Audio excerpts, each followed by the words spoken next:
Pandemonio, un podcast de Javier Leibiuski.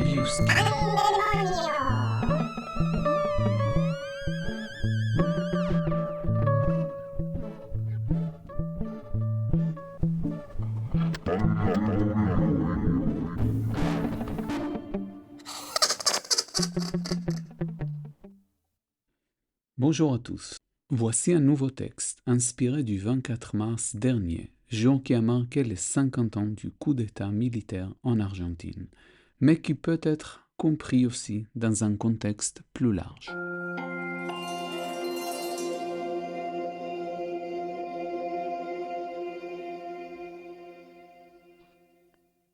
Artichaut. Il incarnait la quintessence de l'essentiel.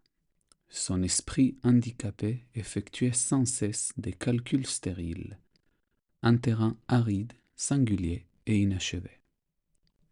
Il effeuillait un artichaut avec une certaine dextérité, trempant chaque feuille avec soin dans un mélange d'huile d'olive et de sel, puis les portait à sa bouche en retirant la partie charnue avec ses dents.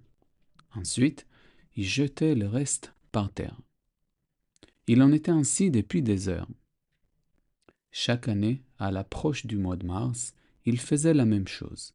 Il entrait dans une sorte de léthargie, presque un état méditatif, ou peut-être plutôt une sorte de projection cinématographique sans fin. Les contenus de ces visions avaient trait à un passé lointain, obscur, sous d'autres latitudes et à d'autres époques, combat, violence. Au fil du temps, le doute s'installa en lui. Auparavant, il ne se posait pas de questions. Il obéissait à un dictat intérieur qui tendait à s'aligner sur ce qui lui était dicté de l'extérieur. Mais plus tard, loin de ce jour-là, la possibilité terrible et plausible que ce ne fût qu'une facette d'une réalité misérable commença à ronger son esprit, occupant chaque instant de ses journées et de ses nuits. Comme ces feuilles d'artichaut, dures, charnues, ces visions se détachaient l'une après l'autre pour se déposer sur un sol sale, négligé, brisé.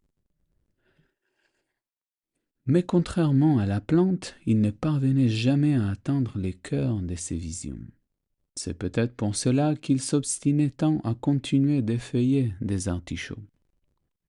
Ce n'était pas la culpabilité, ce qui les rongeait, c'était le doute. Une intuition diffuse que ce qui s'était passé n'était pas inévitable, que les décisions prises l'eussent conduit sur le chemin qu'il avait parcouru et qu'à tout moment il aurait pu changer de cap. Mais il ne l'a pas fait.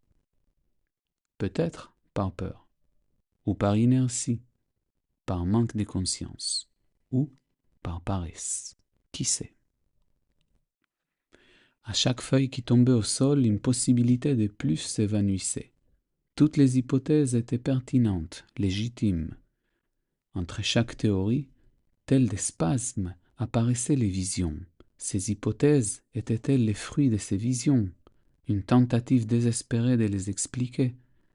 Ou peut-être étaient-ce les visions qui venaient réfuter ces tentatives de trouver une explication acceptable à ce qui s'était passé? Au fond de cet abîme, lui, victime et bourreau, toi et moi aussi, nous craignons d'affronter ces manques d'essence, et alors nous nous accrochons à nouveau aux valeurs, aux idéaux.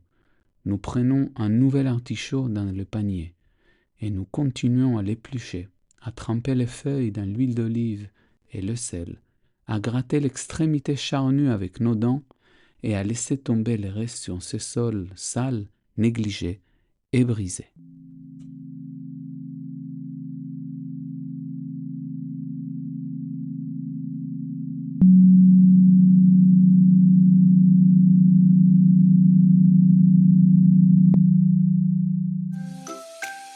C'est tout pour cette fois. J'espère que cet épisode t'a plu et si c'est le cas, n'hésite pas à en parler autour de toi, à liker le profil Instagram ou Facebook du podcast Pandemonio 2025 et à collaborer sur mon compte Patreon, pan-demonio. À la semaine prochaine!